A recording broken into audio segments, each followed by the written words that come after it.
પપ્પા, મારા સાસુ છે ને બહુ કડક સ્વભાવના છે. હું ગમે એટલું સારું કામ કરું ને તો એને કોઈ કામ ગમતું જ નથી. બધાય કામમાં નકરી ખામીઓ જ કાઢે રાખે છે. મારાય નથી રહેવું, તમે મને તેડી જાઓ.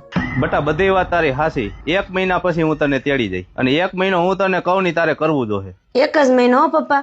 જો એક જ મહિનાની વાત હોય ને તો તમે કહો એમ હું કરે. જો બટા, તારે એને સવારમાં પૈગે લાગવાનું, એના હાટુ નાસ્તો બનાવી દેવાનો, એની સાથે થોડોક સમય વિતાવવાનો. બટા તું જ્યાં અહીંયા જેમ તારા મમ્મીનું ધ્યાન રાખતી ને એમ તારે તારા સાસુનું ધ્યાન રાખવાનું. બટા હારું, એક જ મહિનો હો પપ્પા. બસ મને તમે તેડી જઈજો, મારાય નથી રહેવું. હારું બટા. જય શ્રી કૃષ્ણ મમ્મી.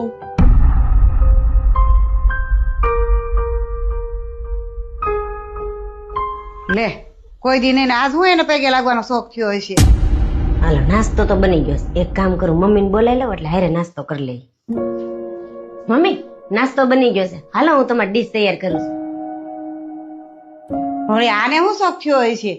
કોઈ દી નહીં ને આજ મને નાસ્તો કરવા બોલાવે છે. લાય મને જવા દે.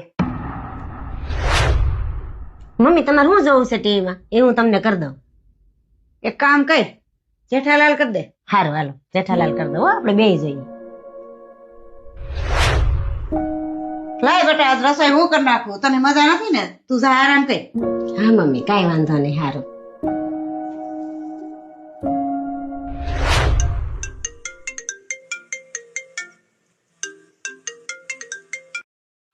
હાલો પપ્પા.